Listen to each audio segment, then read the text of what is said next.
الحمدللہ عز و جل مجلس تجہیز و تکفین پاکستان کے تحت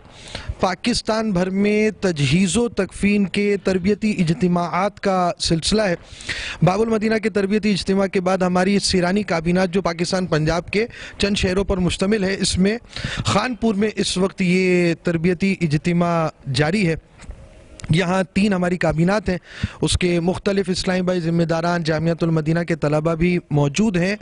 اور یہاں پر غسل میت کے عملی طریقے کو دکھایا جا رہا ہے۔ موت ہو جائے تو اس وقت کیا کرنا چاہیے میت کے ساتھ، غسل کیسے دیں گے، کفن کیسے دیں گے، قبر کا بنانے کا طریقہ، اور اس میں کہاں کہاں کس طرح سنتوں کا لحاظ رکھنا چاہیے، ان کے مدنی پھول بھی بیان کیے جا رہے ہیں اور عملی طریقہ بھی دکھایا جا رہا ہے۔ الحمدللہ آج